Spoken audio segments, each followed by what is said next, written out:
नमस्कार साथियों, BLR GK and GS classes में मैं आपका बहुत बहुत स्वागत करता हूं। इस वीडियो के माध्यम से जीके के 50 प्रश्न लिए गए हैं, तो बगैर लेट के हुए प्रश्नों को शुरू करते हैं। देखिए पहले प्रश्न को, चंद्रमा पर गुरुत्वाकर्षण का मान पृथ्वी के गुरुत्वाकर्षण का कितना होता है? तो चंद्रमा पर जो गुरुत्वाकर्षण होता है वो पृथ्वी के गुरुत्वाकर्षण के 1/6 होता है। अगर पृथ्वी किसी चीज का वजन 60 kg है तो चंद्रमा पर क्या हो जाएगा? 1/6 हो जाएगा, कैंसिल हो जाएगा, 10 kg हो जाएगा चंद्रमा पर उसका वजन।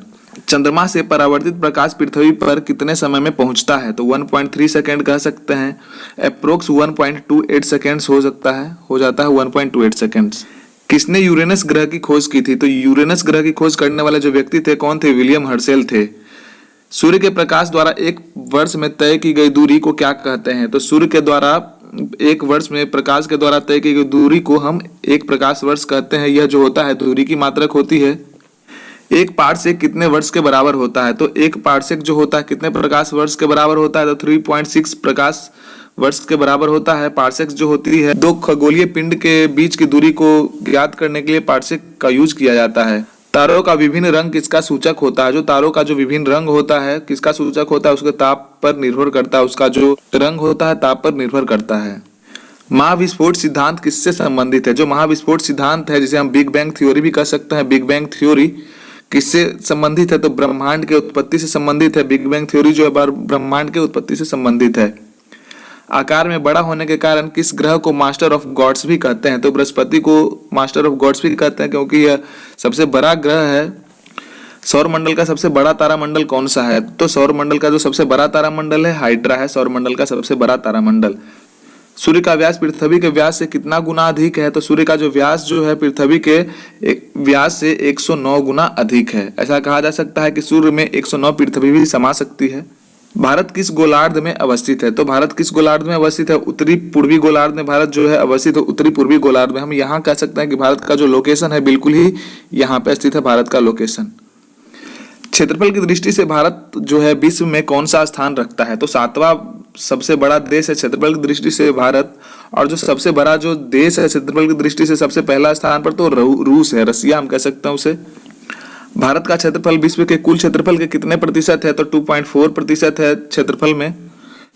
देशांतर रेखाएं क्या निर्धारित करती है? समय एवं अवस्थिति को निर्धारित करती है। जो देशांतर रेखाएं होते हैं, देख लेते हैं देशांतर रेखाएं क्या होती है। तो ये नॉर्थ पोल है और ये साउथ पोल है। तो नॉर्थ पोल और साउथ पोल को जो मिलाने वाली जो रेखाएं होती है उससे ही हम देशांतर रेखाएं कह सकते हैं। इसे हम इंग्लिश में लॉन्गिट्यूड भी कह सकते हैं।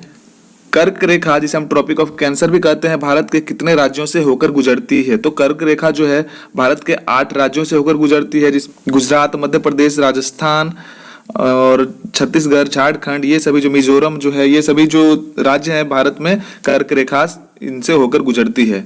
कर्क रेखा देख लेते हैं कहाँ, ये नॉर्थ पोल है, ये साउथ पोल है और ये जो बीच में है इक्वेटर गया हुआ है। और ये 23.5 डिग्री जो होता है ये ट्रॉपिक ऑफ कैंसर है और ये जो 23.5 डिग्री जो है ये ट्रॉपिक ऑफ कैप्रिकॉर्न होता है।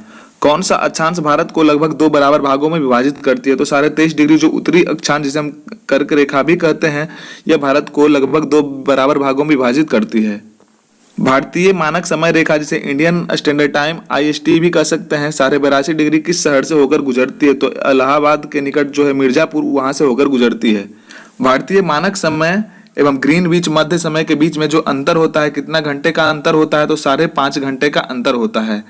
भारत का सुदूरस्थ दक्षिणतम बिंदु कौन सा है? इंदिरा पॉइंट जो है, जो भारत का सबसे दक्षिणतम बिंदु है उसे क्या कहते हैं? तो इंदिरा पॉइंट कहते हैं, जो कि अंडमान एंड निकोबार आइलैंड में स्थित है। भारत का एकमात्र जिला कौन सा है जिसका जो है सीमा 4 राज्यों को स्पर्श करती है? सोनभद्र जो कि उत्तर प्रदेश है, 4 राज्य स्पर्श करती है। भारत की मुख्य भूमि की तटीय लंबाई कितनी है? तो 6100 किलोमीटर जो है भारत की मुख्य भूमि की जो तटीय लंबाई है 6100 किलोमीटर है। म्यांमार की सर्वाधिक सीमा किस भारतीय राज्य को स्पर्श करती है? तो अरुणाचल प्रदेश को स्पर्श करती है। जो म्यांमार की सर्वाधिक सीमा जो है भारतीय राज्य अरुणाचल प्रदेश को स्पर्श करती है। जनसंख्या की दृष्टि से भारत का विश्व में कौन सा स्थान है? जनसंख्या की दृष्टि से देखा जाए तो भारत जो है विश्व में दूसरा स्थान रखता है, पहले स्थान पे जो है चाइना है। असम की सीमा कुल कितने राज्यों एवं केंद्र शासित प्रदेशों को स्पर्श करती है? जो असम की सीमा है कितने राज्यों एवं केंद्र शासित प्रदेशों को स्पर्श करती है? तो 7 राज्यों और केंद्र शासित प्रदेशों को स्पर्श करती है असम की जो सीमा है। रॉस, नील और जो हैवलॉक द्वीप है का परिवर्तित नाम क्या है? नेताजी सुभाष चंद्र बोस द्वीप और जो शहीद द्वीप एवं स्वराज द्वीप जो है, इन सभी का जो परिवर्तित नाम है। भारत श्रीलंका से किस जल संधि द्वारा पृथक होता है? तो भारत और श्रीलंका जो है किस जल संधि के द्वारा पृथक होता है? तो पाक जलडमरू मध्य भारत और श्रीलंका को पृथक करता है। कौन सा भारतीय राज्य 3 ओर से बांग्लादेश की सीमा से घिरा हुआ है? तो भारत का जो त्रिपुरा जो राज्य है 3 ओर से बांग्लादेश से घिरा हुआ है। नर्मदा एवं ताप्ती नदियों के मध्य कौन सी पर्वत श्रेणी स्थित है? तो सतपुरा पर्वत श्रेणी जो है नर्मदा एवं ताप्ती नदियों के बीच जो है स्थित है। भारतीय उपमहाद्वीप मूलतः किस भूखंड का भाग था? तो गोंडवाना लैंड बिल्कुल ही सही जवाब हो जाएगा। बहुत ही इंपॉर्टेंट प्रश्न है दोस्त, इसे ध्यान से देख लें आप लोग। हिमालय का पर्वत पदीय प्रदेश जो है कौन सा है? तो शिवालिक बिल्कुल ही सही जवाब हो जाएगा। पृथ्वी के सर्वाधिक निकटतम तारा कौन सा है? तो पृथ्वी के जो सर्वाधिक निकटतम तारा है सूर्य है। पृथ्वी से जो सबसे निकटतम दूरी पर जो तारा है सूर्य है। सूर्य भी एक तारा ही है। हमारी आकाशगंगा जिसे हम गैलेक्सी कहते हैं, दूध में कला का आकार कैसा है? तो सर्पिलाकार, जिसे हम स्पाइरल भी कह सकते हैं। स्पाइरल जो हम जिस आकाशगंगा में रह रहे हैं गैलेक्सी, वह दूध मेखला उसका नाम है। आधुनिक खगोल शास्त्र का जनक किसे कहा जाता है? तो कोपर्निकस को आधुनिक खगोल शास्त्र का जनक कहा जाता है, कोपर्निकस को। सर्वप्रथम पृथ्वी गोलाकार किसने कहा था? कि सर्वप्रथम गोलाकार कहने वाले पृथ्वी को कौन थे? तो पाइथागोरस बिल्कुल ही सही जवाब हो जाएगा। किस प्रक्रिया के कारण तारे स्वयं चमकते हैं? तो नाभिकीय संलयन के द्वारा जो तारे होते हैं स्वयं चमकते हैं। न्यूक्लियर फ्यूजन कह सकते हैं, न्यूक्लियर फ्यूजन भी कह सकते हैं। और न्यूक्लियर फ्यूजन के द्वारा जो होता है परमाणु बम को विकसित किया जाता है। और न्यूक्लियर फ्यूजन में होता है जो हाइड्रोजन और हीलियम को मिला के नाभिकीय संलयन किया जाता है। तारों की आयु किस आधार पर ज्ञात की जाती है? जो तारों की आयु है वह किस आधार पर ज्ञात की जाती है? तो तारों द्वारा मुक्त उष्मा के आधार पर जो उसका आयु है ज्ञात किया जाता है। हेली धूमकेतु पृथ्वी से कितने वर्षों के बाद दिखाई देता है? तो 76, प्रत्येक 76 वर्ष के बाद जो होता है पृथ्वी पर से हेली धूमकेतु दिखाई पड़ता है। यूरोपा किस ग्रह का प्राकृतिक उपग्रह है? यूरोपा जो है किस ग्रह का प्राकृतिक उपग्रह है? तो बृहस्पति का प्राकृतिक उपग्रह है यूरोपा। किसी भी ग्रह की उसकी कक्षा में वैसी स्थिति जब वह सूर्य से निकटतम हो उसे क्या कहते हैं? तो पेरिहेलियम कहते हैं उसे, पेरिहेलियन। ओरियन तारामंडल को अन्य किस नाम से जाना जाता है? तो ओरियन तारामंडल को हंटर के नाम से भी जानते हैं, हंटर के नाम से। हिमालय की नवीनतम पर्वत श्रेणी कौन सी है? तो हिमालय की जो नवीनतम पर्वत श्रेणी है वह शिवालिक है। शिवालिक बिल्कुल ही सही जवाब हो जाएगा। पीर पंजाल श्रेणी किस राज्य में स्थित है? पीर पंजाल जो श्रेणी है भारत के किस राज्य में स्थित है? तो जम्मू कश्मीर बिल्कुल ही सही जवाब हो जाएगा। उत्तराखंड के पाताल तोड़ कुएं किस भाग में पाए जाते हैं? तो उत्तराखंड के जो पाताल तोड़ कुएं हैं तराई एरिया में पाया जाता है, तराई भाग में पाया जाता है। अक्साई चीन जो है किस क्षेत्र का भाग है? तो लद्दाख का भाग है। अक्साई चीन जो है लद्दाख का भाग है। भारत का प्राचीनतम पर्वत श्रृंखला कौन सी है? तो भारत का जो सबसे प्राचीनतम पर्वत श्रृंखला जो है वह अरावली है, जो कि राजस्थान में स्थित है। इलायची की पहाड़ियां किन राज्यों के मध्य सीमा बनाती है? तो जो इलायची की पहाड़ियां है किन राज्यों के मध्य सीमा बनाती है? तो केरल एवं तमिलनाडु के बीच में जो है इलायची की पहाड़ियां सीमा बनाती है।